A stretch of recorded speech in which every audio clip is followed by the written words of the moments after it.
Basti që tronditi shtëpinë.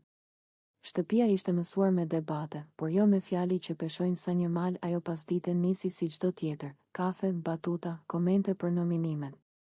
Derisa Ludo hodhi fjalin që ndryshoi gjithçka. Ti po ikën nga e vërteta, Labinot, tha ai me ton sfidues. Fëmia me serben është i yti. Në sallon u bë akull. Labinoti u ngrit në këmbë si i pickuar. Çfarë the? E dëgjove mirë, ja ktheu Ludo. Mos u shtir. Shkëndia e parë.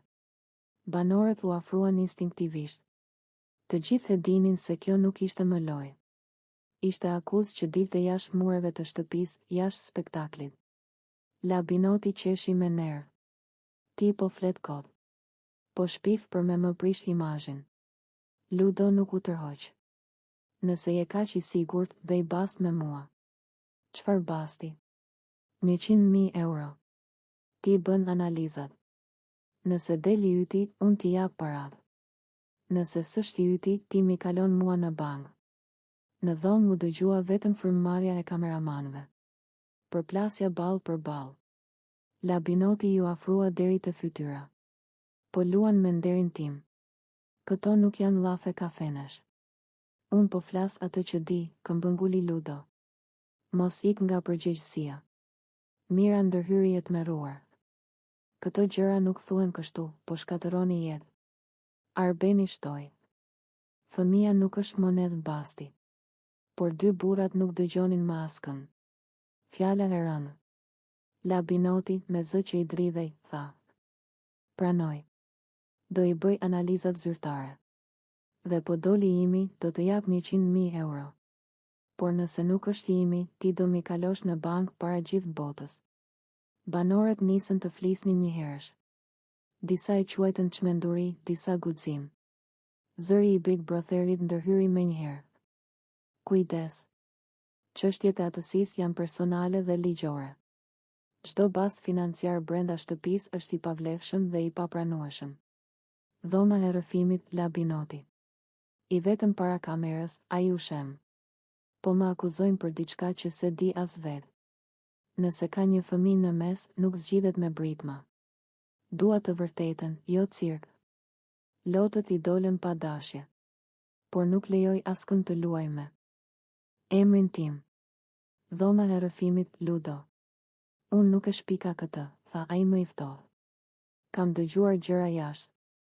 Mendoj se ai duhet të përballet me to. Produksioni i kujtoi se përhapja e thashethemeve të paverifikuara dëmton njerëz real. Ai heshti. Shtëpia e ndarë. Debati vazhdoi gjithë mbrëmjen. Disa mbështesnin Labinotin. Këto janë akuza që shkatërrojnë familje. Të tjerë mendonin se e vërteta nuk duhet fshehur. Benita tha. Fëmia, nëse ekziston, ka dinjitet. Nuk është kartë loje. Alba shtoi. Burra që bëjnë bast me para për gjak, turp. Përballja e dytë. Të nesërmen, dyshja u ul përballë me ndërmjetësimin e produksionit. Labinoti foli i pari. Nuk po i ik asgjëja. Do ndjek rrugë ligjore në privatësi. Por ti më ke borxh një falje publike për mënyrën si e hodhe. Ludo uli kokën. Ndoshta e teprova me formën, por jo me dyshimin. Dyshimi nuk është provë, i apreu Labinoti. Pasojat psikologjike. Shtëpia u mbulua nga një hije e rënë. Nuk kishte më shaka. Çto? Ajo që nuk pritej. Shtëpia e Big Brotherit ka një rregull të pashkruar. Asgjë nuk mbyllet kurrë përfundimisht. Çdo debat, çdo fjalë e lënë për gjysmë, çdo shikim i shmangur, të gjitha kthehen një ditë, si dallg që godasin sërish bregun. Mes Klodit dhe Elionës kishte mbetur pikërisht një dallg e tillë. Ata kishin kaluar javë të tëra larg njëri tjetrit, pas atij sherri të madh kur fjalët i kishin plagosur më shumë se sa donin ta pranonin. Të dy krenar, të dy të lënduar, të dy duke u shtirur sikur nuk u interesonte. Por interesimi nuk vdes kaq lehtë. Heshtja që fliste. Ditët e fundit diçka kishte ndryshuar. Ata nisën të uleshin sërish pranë në tryez, të shkëmbenin fjali të shkurtra, fillimisht formale, pastaj më të buta. Një mëngjes, Klodi i la Elionës filxhanin e kafes gati. Se dia si e do, i tha. E bëra mesatare.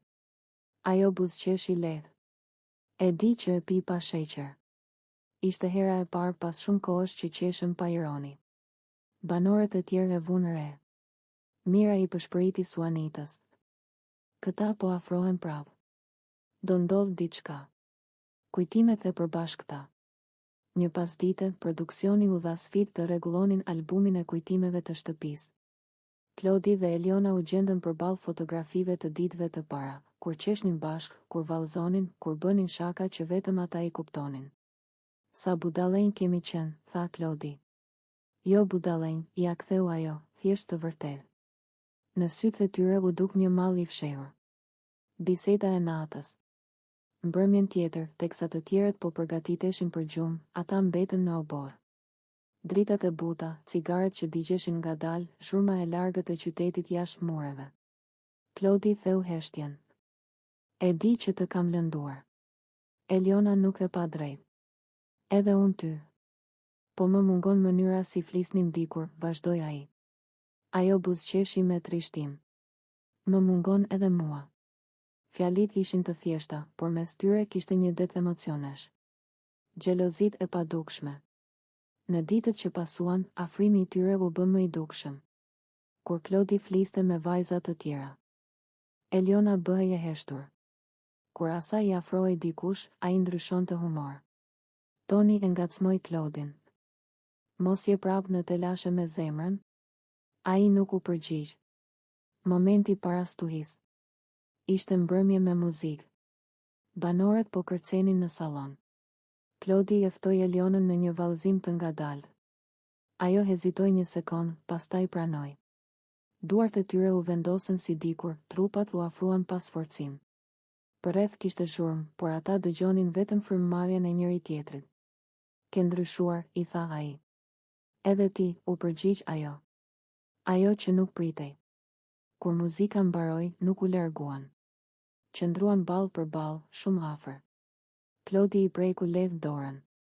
Kam frikë me ta thënë çfarë po mendoj. Mos e thuaj, përshpëriti Eliona. Bëje. Dhe atëherë ndodhi, puthja erdhi ngadalë si diçka e pritur prej kohësh. Jo për kamera, jo për lojë, por për dy njerëz që nuk i iknin dot asaj që ndjenin. Shtëpia shpërtheu në britma habie. Disa duar trokitën, disa mbetën pa fjalë. Pas puthjes. Eliona u tërhoq e të. Alba dhe heshtja pas largimit të limit, një qetësi që thërriste emrin e tij. Në shtëpinë e madhe të Big Brother Kosova, kur dera kryesore u mbyll pas limit, një boshllëk u krijua menjëherë.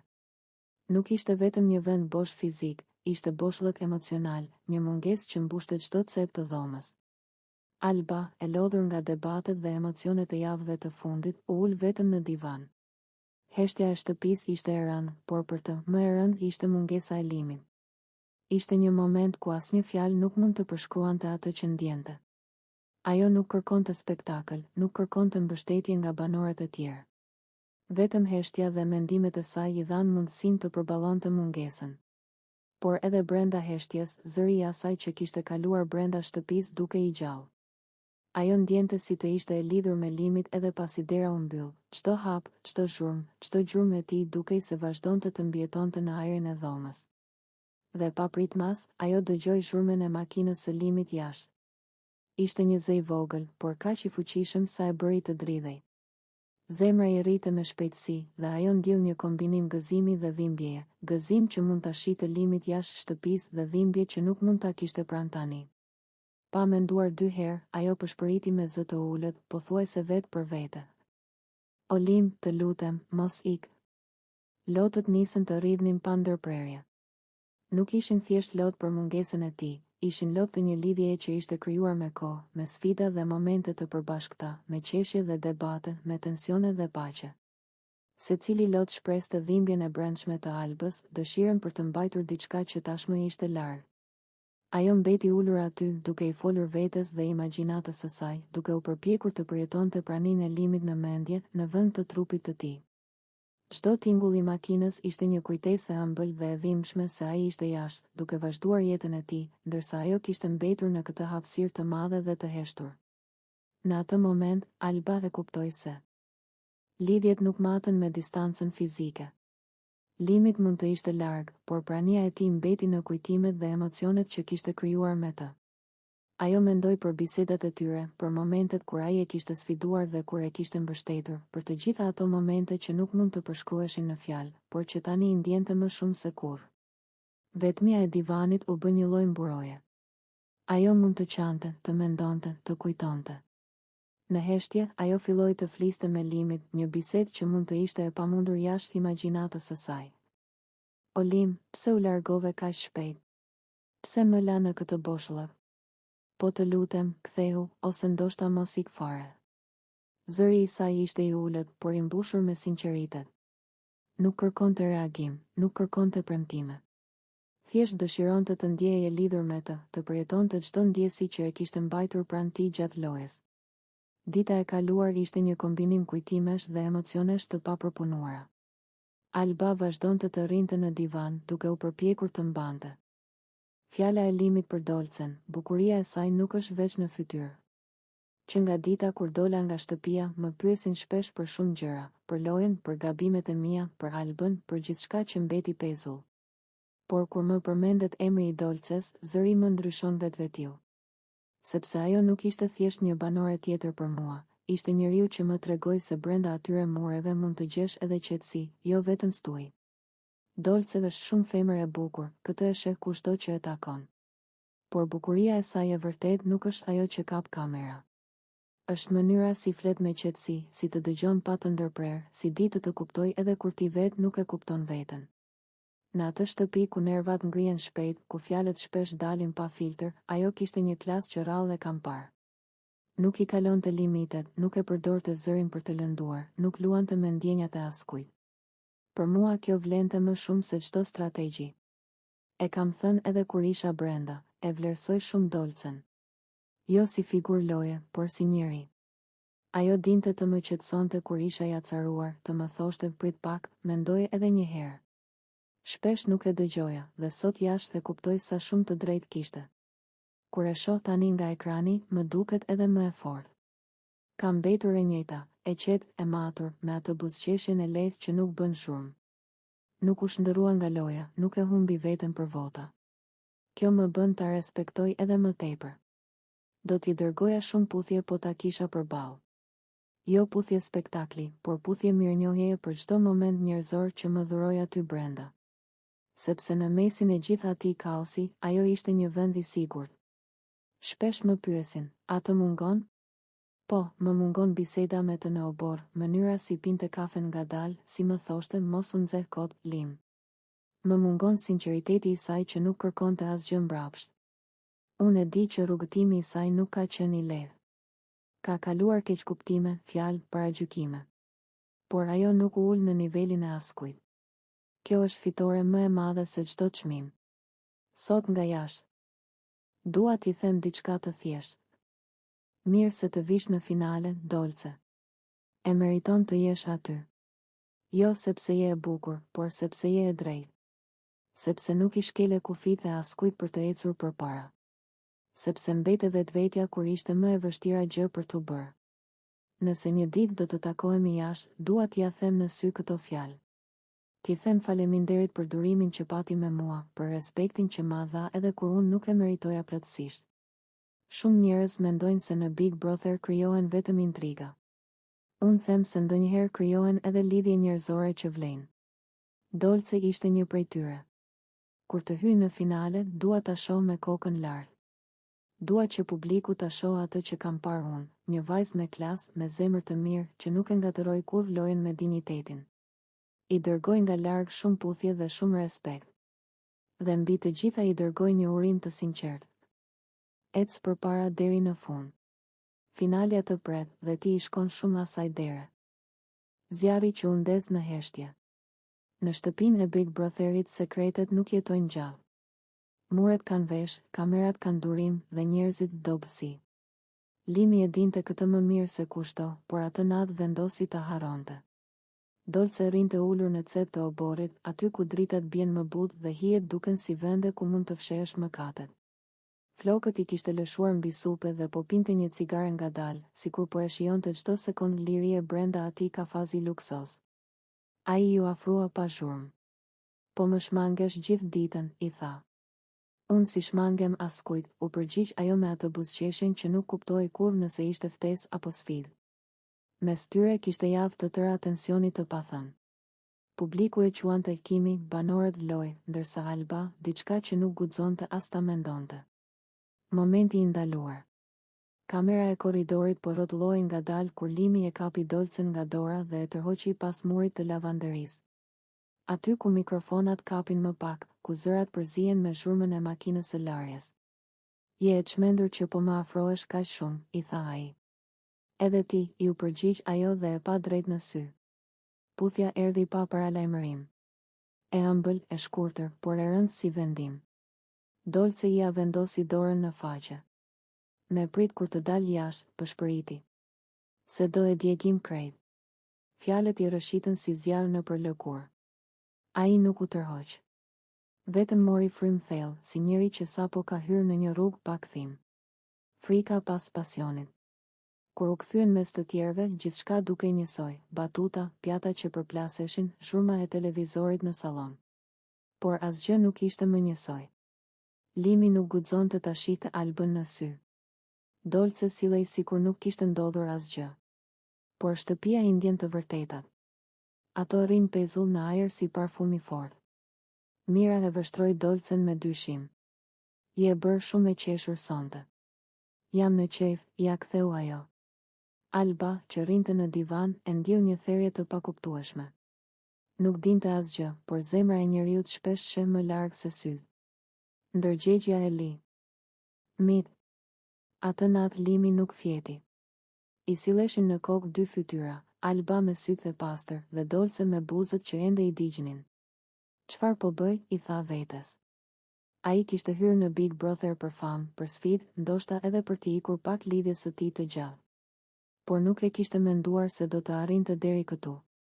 Dolce nuk ishte si Alba. Ishte stuhi, rrezik, aventurë. Dhe pikërisht kjo e tërhiqte. Loja brenda lojës. Ditët në vazhdim, marrëdhënia mes tyre u bë një teatër I heshtur. Para kamerave flisnin si miq, por në kuzhinë duart prekeshin rastësisht, në korridor shkëmbenin shikime që zgjasnin pak më shumë se ç'duhej. Publiku filloi të dyshonte. Rrjetet sociale u çmendën. Ka diçka mes Limit dhe Dolces, shkruanin portalet. Alba jashtë e lexonte gjithçka. Çdo titull I dukej si thikë e vogël. Përballja e parë. Një mbrëmje, gjatë një loje me pyetje, Arbeni e hodhi bombën. Limi, po të ishe single këtu brenda, këdo zgjidhje për një takim? Syt u kthyen nga Dolce. Ai qeshi. Mesazhi që e tronditi Albën. Kur Alba dëgjoi fjalët me prit jashtë se do e djegim, bota I u shem. Ajo e njihte zërin e Limit më mirë se emrin e vet. Nuk është e vërtet, përsëriste. Por ishte. Dashuria e saj po bëhej spektakël. Dolce, vajza pa frikë. Dolce nuk ishte djallë, siç e quajtën më pas. Ishte thjesht një vajzë që luante pa rregulla, sepse jeta ja kishte mësuar se kush heziton, hum. Ajo e dinte se Limi kishte dik jashtë. Por brenda shtëpisë morali lakohej si plastelin. Ne jetojmë këtu, I tha një ditë atij. Jashtë është një botë tjetër. Ai nuk e kundërshtoi. Shpërthimi. E vërteta doli në spektakël. Produksioni transmetoi pamjet e fshehta. Shtëpia u bë gjyq. Banorët u ndan në kampe. Limi u zverdh. Dolce mbajti kokën lart. Po, e putha, tha ajo. Dhe nuk pendohem. Publiku u lëriti. Emri I Albës u përmend si fantazm mbi ta. Rënja e heroit. Limi e kuptoi se kishte humbur më shumë se lojën. Kishte humbur historinë e tij. Në dhomën e rrëfimit foli me zë të thyer. Nuk jam krenar. U mora nga momenti. Por nuk jam njeri I keq. Fjalë të dobta përballë një puthjeje të fortë. Dolce dhe zjarri I premtuar. Ajo vazhdonte të sillej si mbretëresh e skandalit. Unë nuk I vjedh burrat, tha para kamerave. Ata vinë vetë. por në netet e vona, edhe ajo mendonte për pasojat. Zjarri që kishte premtuar po i diqte duart. Dalja e limit. Kur erdhi dita e eliminimit, ai e dinte se publiku nuk falte. Emri i tij u lexua. Para se të dilte, Dolce ju afrua në korridorin e errët. Mos haro çfarë të thash. Ai e pa gjallë. Ndoshta disa zjarre s'duhet të ndizen kurrë. Ajo buzëqesh i hidhur. Jashtë kamerave. Alba nuk e priti me lule. As me britma. Vetëm me një pyetje. A ja vleti? Limi nuk gjeti përgjigje. Fundi pa filter. Historia e tyre u bë mësim për të gjithë banorët e ardhshëm, se Big Brotheri nuk nxjerr vetëm karakterin, por edhe errësirat. Dolce vazhdoi rrugën e saj pa pendes. Limi mbeti mes dy botëve. Alba mësoi se besimi është më i brishtë se çdo nominim. Dhe publiku e kuptoi se brenda asaj shtëpie nuk fiton më i forti, por ai që del pa e tradhtuar veten. Plani që u duk si lojë. Kur dera e madhe e shtëpisë u mbyll pas limit, askush nuk e dinte se sa gjëra ishin lëvizur në prapasken. Publiku pa vetëm një eliminim, një përqafim lamtumire dhe lotët e Dolces. Por pas atyre pamjeve fshihej një histori tjetër, më e ndërlikuar. Produksioni ishte i kënaqur. Shikueshmëria kishte shpërthyer. Titujt e portaleve vlonin. Limi jashtë buzëqeshte me një qetësi të çuditshme. Ai e dinte se roli i tij nuk kishte mbaruar, përkundrazi, sapo kishte filluar faza e dytë e lojës. Gjithçka shkoi sipas planit, i tha menaxherit sapo doli nga studio. Historia duhet të vazhdoj pa mua brenda.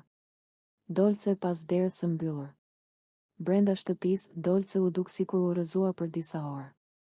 U shtri në krevatin e tij bosh, preku jashtëkun dhe qau sa për sytë e kamerave, por edhe pak për vete. Askush nuk e dinte sakt ku mbaronte aktrimi dhe ku fillonte ndjenja.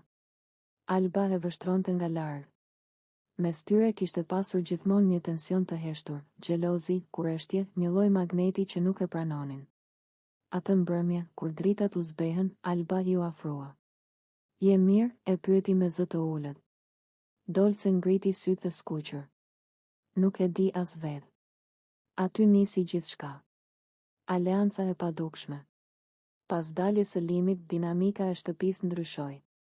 Banorët prisnin që Dolce të shuaj, ndërsa Alba të merrte rolin e protagonistës së vetmuar. Por ndodhi e kundërta, ato dyja u afruan. Filloi me gjëra të vogla, një kafe e ndarë në mëngjes, një bisedë në obor, një mbështetje gjatë debateve. Kamera i ndiqte me etje. Çudi si na bashkoi ikja e tij, tha Dolce një ditë. Ndoshta duhet të ikte dikush që të shinim njëra tjetrën, i u përgjigj Alba. Puthja e parë pas tuhis. Ishte mbrëmje e qetë. Banorët po shinin film, dritat ishin fikur pothuajse plotësisht. Alba dhe Dolce rinin pranë njëra tjetrës në divan, me batanie mbi supe. Askush nuk e di kush u afrua e para. Ndoshta të dyja njëkohësisht. Puthja ishte e butë, e ndrojtur, si pyetje pa fjalë. Pastaj një përqafim i gëjë. Atë duar që shtrëngoheshin, ballë që prekeshin. Mos mendo për kamerat, përshpëriti Dolce. Nuk po mendoj për asgjë, tha Alba. Produksioni festonte në heshtje, historia kishte marrë kthesën e ardhë. Marrëveshja e heshtur. Jashtë, Limi e pas skenën me një buzëqeshje të matur. Ai e njihte planin, trekëndëshi emocional duhet të vazhdonte të jetonte edhe pa të. Lëri të rrjedhin gjërat, i kishte thënë produksioni. Publiku do dramë, por edhe ndjeshmëri. Dhe pikërisht këtë po jepnin Alba e Dolce, diçka mes ngushëllimit dhe zbulimit. Afërsia që rritej. Ditët në vijim ato u bën të pandashme. Flinin në të njëjtin krevat, ledhatoheshin si dy shoqe që kërkojnë streh, por edhe si dy gra që po testonin kufitë e vetes. Ti më qetëson, i tha Alba një natë. Edhe ti mua. Këtu brenda çdo gjë të çmend, i u përgjigj Dolce. Publiku u nda në kampe, disa i quanin qift të guximshëm, disa lojë të kalkuluar. E vërteta rrinte diku në mes. Xhelozit e shtëpisë. Arbeni nuk e duroi gjë. Fjalët që e tronditën shtëpinë. Ishte pasdite dhe shtëpia po zjente nga debatet e zakonshme. Tema e limit ishte kthyer sërish në tryez. Labinoti po fliste me disa banor për marrëdhënien që kishte pasur me të jashtë, duke lënë të nënkuptohen gjëra që Albës ju dukën të pista. Ajo po dëgjonte nga kuzhina, me duart e mbledhura grusht. Labinoti tha me ironi. Unë e njoh limit më mirë se disa këtu brenda. Aty Alba nuk duroj më. U afrua drejt tij me hapa të prerë. Ti, Labinot, duhet me i la dhëmbët para se me fol për limit, tha me zë që jehoj në salon. Mos e përmend emrin e tij me atë gojë. Shpërthimi. Të gjithë ngrinë. Labinoti qeshi me nënqeshje. Po çu bëre ti avokate e tij? Alba i u kthye ashpër. Ti je pervers. Po hedh kunja sikur ke pas diçka me të. Unë e di shumë mirë, kam pas shoqëri, vetëm shoqëri me limin. Ti nuk ke pas asgjë. Mira u ngrit nga divani. Alba qetësohu pak. Por ajo ishte futur në stuj. Mos luaj me moralin tim dhe me emrin e tij, vazhdoi. Po shpif për me u duk interesant para kamerave. Reagimi i Labinotit. Labinoti u skuq. Mos më ofendo mua. Unë s'jam pervers, por realist. Realist je kur flet të vërtetën, jo kur hedh helm, ja ktheu Alba. Ti po tenton me na përlit të dyve. Banorët filluan të ndaheshin në dy kampe. Disa i jepnin të drejt Albës, të tjerë mendonin se po e tepronte. Arbeni ndërhyri. Mos e ktheni në luftë personale. Kufiri që u prek. Alba u afrua edhe më pranë Labinotit. Ta dhem për herë të fundit, për limit flet me respekt. Për mua po ashtu. Për ndryshe ke punë me mua çdo ditë këtu brenda. Zëri i Begjuti i ndërhyri menjëherë. Banor, kujdes gjuhën dhe distancën. Ofendimet personale nuk lejohen. Shtëpia u mbush me tension si para stuhis. Në dhomën e rrëfimit. Alba hyri e para, ende e nxehur. Nuk lejoj askënd me e përdor emrin e limit për fantazitë e veta të sëmura. Ai po mundohet me më ul si grua. Këtë se pranoj. Lotët i dolën pa dashje. Unë e kam dashur atë njeri në mënyrë intime, të pastër. S'ka të drejt askush me e ndodh. Versioni i Labinotit. Edhe ai u thirr. Ndoshta Alba e mori personale, tha. Por unë s'kam shpif. Ajo po më sulmon për me mbrojt një imazh. Produksioni i kujtoi se insinuatat pa fakte janë shkelje e etikës. Debati i madh në sallon. Mbrëmjen e po asaj dite u përballën sërish. Alba, ti luan me reputacionin e njerëzve. Labinoti, ti luan me viktimizim. Alba, unë mbroj të vërtetën. Labinoti, jo, ti mbron frikën tënde. Duartrokitje nervoze, britma, ndërhyrje. Shtëpia dukej si gjyq publik. Pasojat. Kjo përplasje e madhe ndryshoi ekuilibrat. Alba fitoi mbështetje nga shumë banor për guximin, por edhe kritika për ashpërsinë e gjuhës. Labinoti mbeti në lugë për insinuatat e tij. Në obor, më vonë, Alba i tha mirës. Ndoshta e teprova me fjalë, por nuk pendohem për mesazhin. Mësimi i hidhur. Shtëpia e kuptoi se emrat e njerëzve nuk janë top për t'u gjuajtur. Një fjali mund të prish gjithçka që është ndërtu.